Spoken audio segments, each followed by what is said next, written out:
Ahojte všetci vedomostichtiví ľudia pri novom diele podcastu Intelliger, vzdelávacej platformy v oblasti financií, ekonomie, biznisu a osobnostného rozvoja. Naším cieľom je priniesť vám zákulisné informácie na témy, o ktorých sa nahlas nerozpráva. Dnes to bude rozhovor na tému finančných podvodov na Slovensku. Moje meno je Peter Macek a budem vás sprevádzať touto epizódou spolu s mojím kolegom a sparring partnerom Oliverom Frančekom. Oliver, vitaj. Ahoj Peťo, opäť ťa rád vidím. Dobre, poďme si teda rozobrať, aká bola situácia na Slovensku, lebo tým, že tu bol komunizmus, socializmus, totalita, všetky tieto krásne režimy a ich pádom vlastne sa otvoril ten trh, čiže predpokladám, že to bol ten bod, kedy nejaké investičné príležitosti začali prenikať aj na naše územie. Takže ako to bolo historicky a ako sa to vyvíjalo? Máš úplnú pravdu. Za minulého režimu, toho socializmu, ani zďaleka sa nemôžeme nejako baviť o tom, že sa dal plnohodnotne budovať majetok. V podstate sme boli uzavretý systém.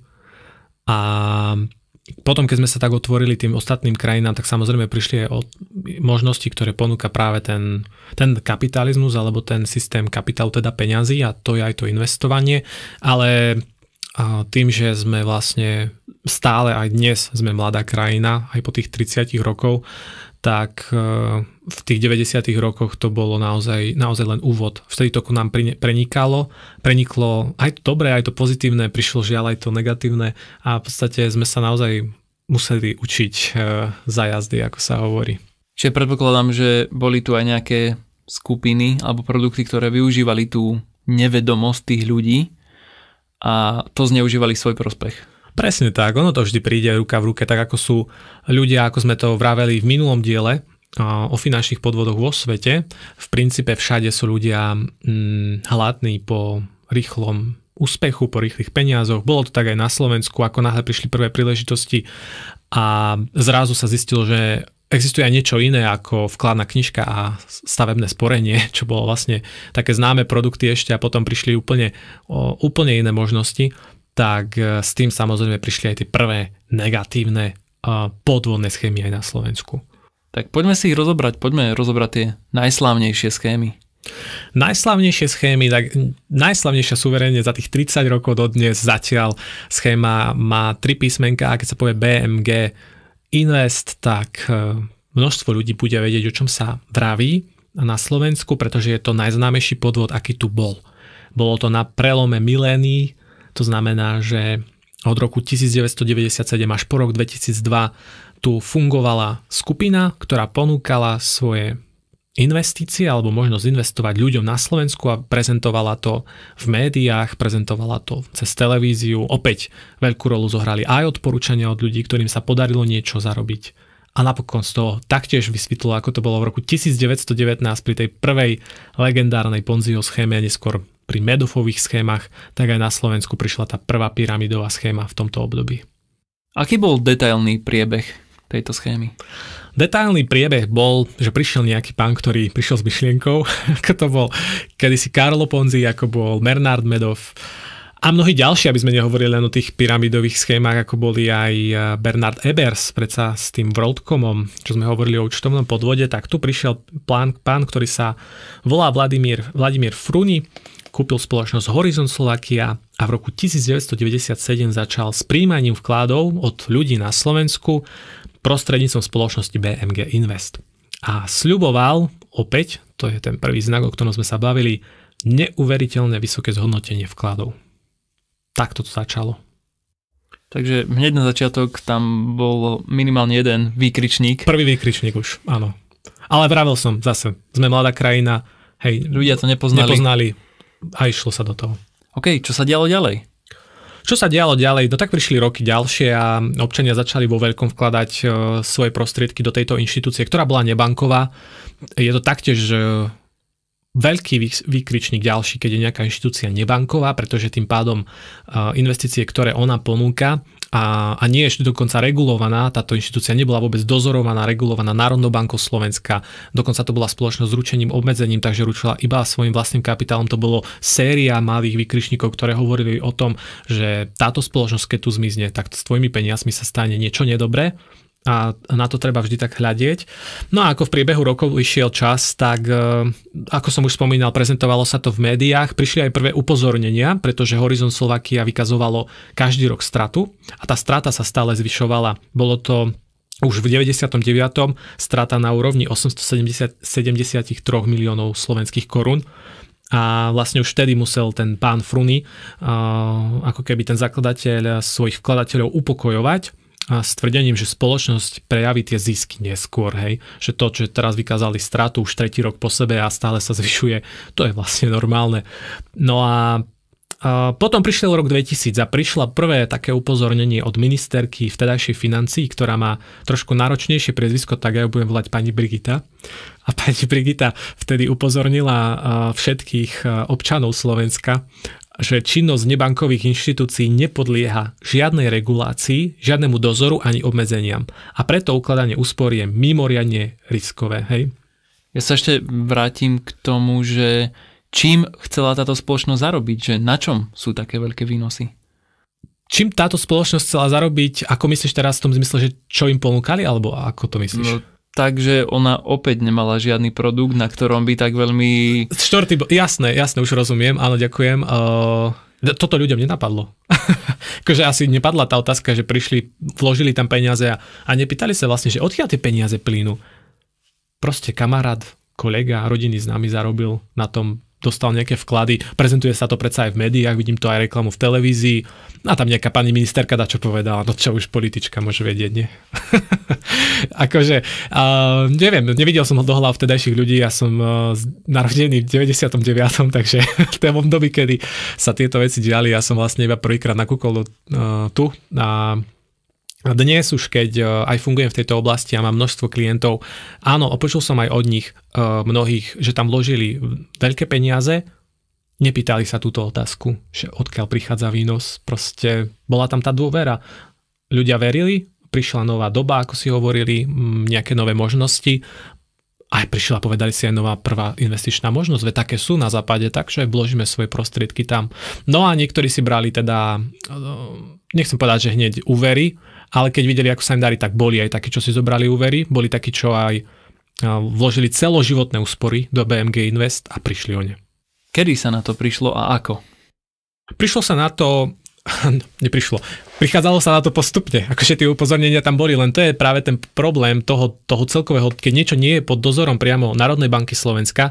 Národná banka Slovenska vtedy trošku hrá takého mŕtvého chrobáka, keď to tak poviem na rovinu, pretože ona v podstate si utrie ruky, ako bol Ponský Pilát, čo urobil vlastne, že vlastne to nie je podobnou.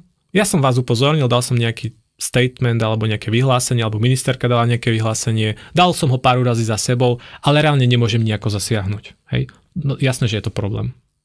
Je to problém, lebo potom kto má dozerať na tie financie ľudí, kde je ten dozorný orgán, ktorý má práve upozorniť ľudí na to, že niekde je problém a že treba pozastaviť to investovanie alebo pozrieť sa na to, či naozaj nejde o podvodnú schému.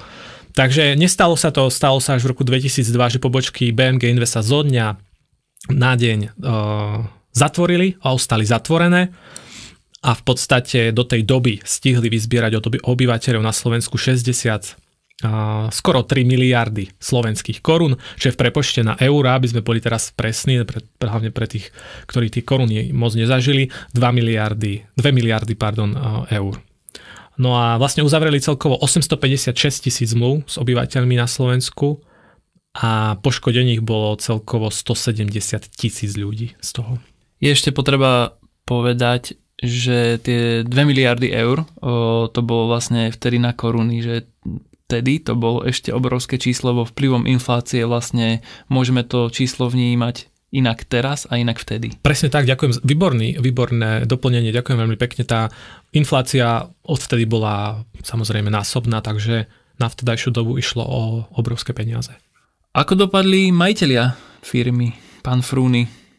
Došlo na obvinenia Spoločnosť sa vytunelovala a v tomto figurovali niekoľko mien, ja poviem iba jedno, pretože to je také známejšie, je to Jozef Majský, s ním bol aj dlhoročný súd, takže to bola osoba, ktorá ako keby vstúpila do tých nebankových cieľov ich vytunelovať, to znamená prečerpať majetok z jednej firmy do druhej, to je to vytunelovanie, to znamená, že tá firma keď skrachuje, tak ona povie, ja nemám peniaze na vyplatenie, hej, a tie peniaze sa zatiaľ preliali inám.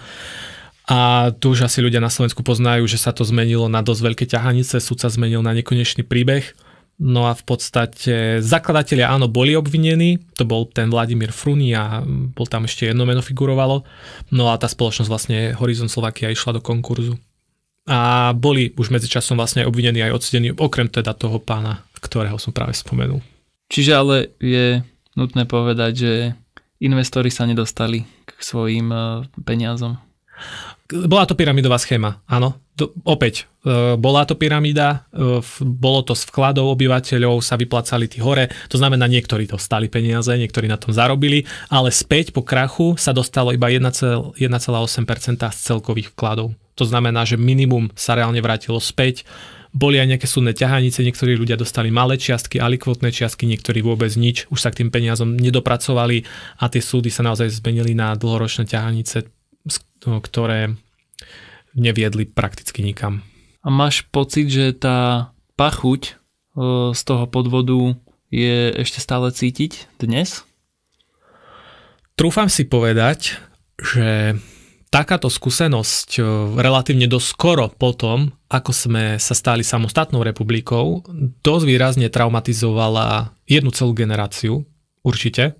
Jedna celá generácia si automaticky spojila slovo investovanie alebo budovanie majetku s podvodom, čo je samozrejme nesprávna asociácia, ale táto skúsenosť sa tak hlboko vštepila v nich, že to jednoducho ich poznačilo. Aj preto dnes my na Slovensku máme veľmi nízke percento ľudí, ktorí si investujú prostriedky do naozaj kvalitných investičných aktív a skôr sú ľudia naučení na tradičné, stále tie sporiace účty, bežné účty. Kedy si teraz až skončili vkladné knižky, doteraz ešte kopu ľudí malo na vkladných knižkách milióny eur, stavebné sporenia a podobne, to znamená produkty, ktoré im nevedia z dlhodobého hľadiska ani len pokryť infláciu. A jasné, že ich to poškodzuje. Každého jedného človeka, ktorý takto rozmýšľa, ktorý dokonca peniaze nie, že má v banke. Ale si pamätám aj ľudí, ktorí prišli za mnou na stretnutia a povedali, že majú desiatky tisíc eur, ale že oni ani bežný účet nemajú. To boli väčšinou tí starší, bola to presne tá generácia, ktorá teraz už ide v podstate buď do dôchodku, alebo je na dôchodku, tak oni majú peniaze doma. Oni už takú nedôveru získali, že neveria absolútne nikomu. Takže poznačilo to, traumatizovalo jednu celú generáciu určite. Sú finančné produkty, na ktorých ľudia výrazne prerábajú aj dnes? Áno, už sa dostávame trošku ďalej a ja nepoviem, že sú to podvody, lebo to nebolo nikde označené ako podvod, ale sú to stratové produkty. Vykonali sa isté činnosti v minulosti, ktoré viedli ku strate obyvateľov a jedno z takých najznámejších bol druhý pilier a mnohí ľudia aj o tom vedia, že v druhom pilieri v podstate v roku 2012 sa udial zásah štátu tak výrazný, ktorý ovplyvnil úspory dnešných ľudí v miliardách eur. Vieš nám to aj nejako objasniť? Alebo ešte je to v nejakom procese? Objasňovania? Nie, myslím, že je to jasné. Akože budem naozaj používať hlavne tie fakty a štatistiky, ktoré sa udiali.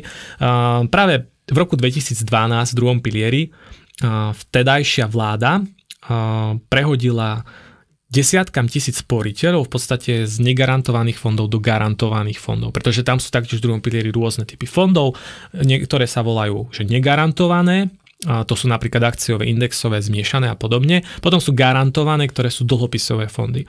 No a vlastne tam vtedajšia vláda sa chytila toho slovička, prehodila všetkým tie financí do tých garantovaných s tým, že pokiaľ si tam nechcel vstúpiť, musel si podpísať papier, ktorý ti prišiel poštou, čo samozrejme 80-90% neurobilo. A tak sa stalo, že v roku 2012 tedy 90% ľuďom na Slovensku sa presunuli tieto ich nasporené peniaze v druhom pilieri do garantovaných fondov. A len 10% požiadalo teda o to, aby ostali v tých negarantovaných. Vtedy samozrejme nikto nevedel, ako sa budú vyvíjať finančné trhy. Dnes to už vieme povedať, čo sa udialo a že to bola obrovská chyba, pretože tento zásah pripravil sporiteľov o niekoľko miliard eur, ako som spomínal. Ešte začiatkom roka 2023, kým prišla do platnosti reforma, ktorú minulý rok bola zavedená predošlou vládou, lebo tu sa vlády stále striedajú, takže vtedajšou vládou, tak to poviem, tak až 55% malo ešte stále výlučne v dlhopisovom tom garantovanom fonde. A čo tento zásah spôsobil? Toto je tá otázka, ktorú vlastne si musíme zodpovedať. Tak je to inak veľmi zaujímavé, ale výpočet previedol vtedajší viceguvernér, dneska premiér Slovenska Ľudovít Dodor s ekonomom Pavol Povala, tak vlastne oni označili, že ak by mali aspoň 60% ľudia peniaze v akciách alebo v indexových teda fondoch, tak by od roku 2005 až do roku 2015 nasporili o 5,3 miliardy eur viac, ako je tam dnes. Hej. Dnes je v druhom pilieri, pokiaľ sa nemýlim, okolo 12-13 miliard eur. No a druhá štatistika, ak by mali 100% v tých indexových fondoch, tak by za to obdobie sa nasporilo celkovo 8 miliard viac eur. 8 miliard, aby to bolo jasné, to je že 9-0. Hej, to je obrovské číslo. To je naozaj obrovské číslo, o ktorom sa tu bavíme, o ktoré by mali ľudia nielen čo viac v druhom pilieri, ale viac na tom dôchodku. Možno by bolo ešte zaujímavé dať do pomeru počet dôchodcov alebo ľudí v dôchodkovom veku, ktorí poberajú ten dôchodok, lebo tých bude, ja neviem, maximálne 2 milióny, takže 9 miliárd a 2 milióny, to znamená minimálne 4 000 eur na človeka viac nasporené, keby to bolo v tom indexovom fonde. Áno. Ono v podstate len za rok 2021, ja ešte iba dokončím tú štatistiku, výborne to hovoríš, áno. V podstate, keď sa finančným trhom vtedy darilo, minulý rok bol slabší, ale 2021 bol ten trh ako v rastovom móde, tak tí presunutí sporiteľia prišli okolo skoro 1600 eur v priemere na jeden ako keby dôchodkový účet. No a vlastne je tam úplne zbytočná strata kvôli tomuto presunu. Netreba z toho len viniť samozrejme politikov. Treba sa pozrieť do zrkadla a povedať si to, o čom sme sa bavili aj my v tých predošlých dieloch, podcastoch, že nevedomosť neospravedlňuje a naozaj spoliehať sa na druhých, a to, či sú to nejakí agenti, alebo finančné inštitúcie, alebo aj politici, je nezmyselné. Jednoducho ten človek sa musí sám vzdelávať. Samozrejme druhá vec je, keď štát neponúka to vzdelávanie sám, z akých dôvodov to si už môžeme spýtať samozrejme.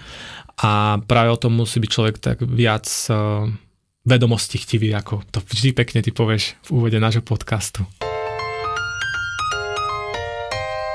Okrem toho druhého piliera je tu ešte niečo, na čo by si mali dať ľudia pozor, pričom prerábajú?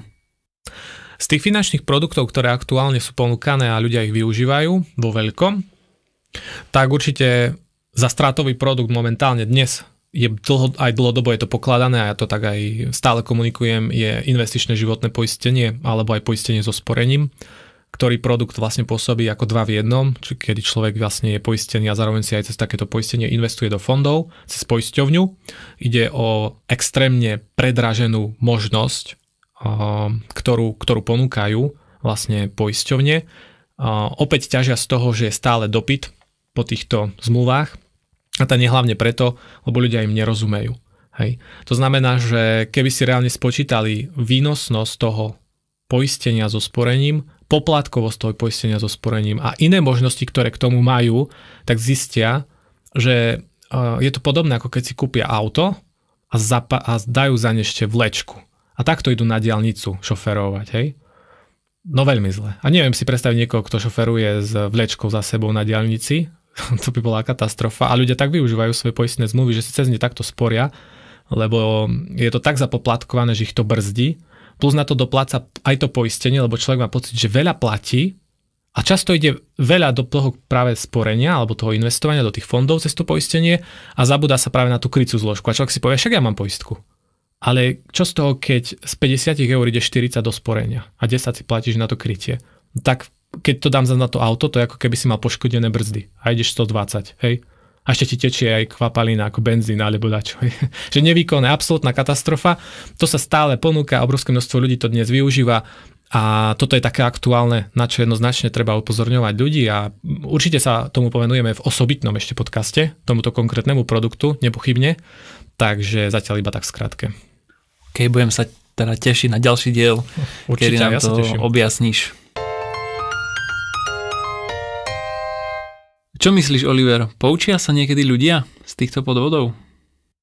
George Santayana má veľmi pekný teda citát, kde hovorí, že tí, ktorí si nepamätajú minulosť, sú odsúdení k tomu ju opakovať. Platí to všeobecne, aj v dejinách, ale aj z takejto minulosti finančnej. A ja by som doplnil ešte jeden takú vetu, alebo taký citát, že niektorí ľudia si musia múdrosť a skúsenosti žiaľ zaplatiť. Pretože sú to skúsenosti empirické, je to aj múdrosť, ktorú človek nadobudne, ale lepšie je ju nadobudnúť prostredníctvom napríklad vypočutia si tejto epizódy alebo týchto epizód podcastu, ako si ju potom zaplatiť pri nejakej nesprávnej investovanej sume a v nesprávnej ešte schéme. Žiaľ, funguje to tak, že človek sa najlepšie učí z vlastných chýb. Bohužiaľ. Na Slovensku sa po prevrate vyskytlo viacero produktov a káuz, ktoré niesli znaky podvodných schém a doteraz nie sú plne objasnené. Veľmi radi ich priblížime v jednej z nasledovných častí nášho podcastu. Dnes sme si priblížili slávne-neslávne finančné podvody a produkty, ktoré zažili obyvatelia Slovenska na vlastnej koži. Budeme veľmi radi, ak skúsenosti z histórie budú výstrahou pre ďalšie generácie. Moje meno je Peter Macek a na moje otázky dnes odpovedal Oliver Franček. Oliver, ďakujem ti za tvoj historický prierez a teším sa na ďalšiu časť. Peťo, ďakujem ti opäť za pozvanie, za všetky tie otázky a hlavne verím, že ľuďom to pomôže dnes sa lepšie zorientovať v niektorých aj podvodných ponukách. Ďakujeme za vypočutie ďalšieho dielu nášho podcastu. Pustite si nás cez streamovacie platformy, taktiež nás sledujte na sociálnych sieťach. Zmúdrite tento svet a spomente našu tvorbu aj svojim priateľom. Váš názor je pre nás dôležitý, preto zanechajte spätnú väzbu v podobe lajku, komentáru alebo odberu. Tešíme sa na vás pri ďalšej časti podcastu Intelliger, vzdelávacej platformy v oblasti financií, ekonómie, biznisu a osobnostného rozvoja. Platformy, ktorá má radšej rozum v hrsti, než nevedomosť na streche.